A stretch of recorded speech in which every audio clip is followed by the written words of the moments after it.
Comparisons and analogies can be powerful tools for reasoning. A well-constructed comparison or a well-put-together analogy can often win an argument and win the day. Comparative words like more, better, and least, indicating a ranking of two or more related items, bring with them, however, a special set of problems.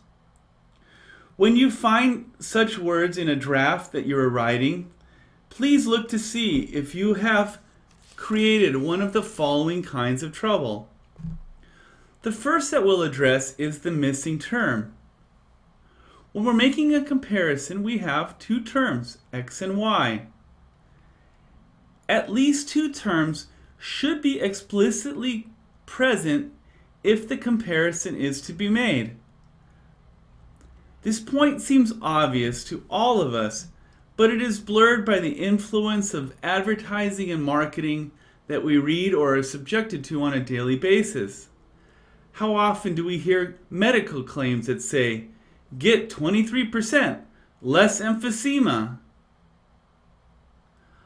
The question here, or the statement begs the question, less than what?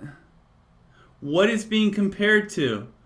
What activity is being created, and what is that activity being compared to in order to create the fantastic result of 23% less emphysema? Other problem sentences are created when we use terms such as more important. Again, the question is more important than what?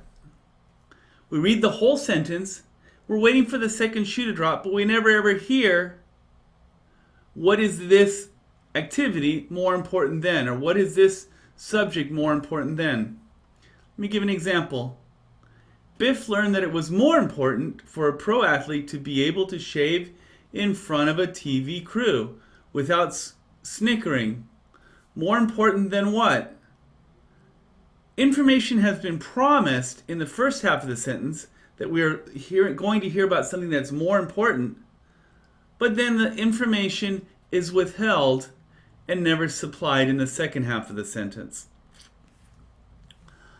Another example of a false comparison or poorly put together comparison is something called comparing the incomparable. In other words, we're comparing two items which really don't fit together. Now, often this happens when we're creating analogies. When we're creating analogies, we're finding an identity between two items, and we're trying to create that identity or emphasize that identity in order to make our point. Here's an example of a sentence. The accuracy being term X, the accuracy of Bobo's shooting was greater than his tax return. Obviously, we're suggesting that Bobo's tax return is not very accurate. In fact, we might also be suggesting that it is wildly inaccurate, just as Bobo's shooting is wildly inaccurate.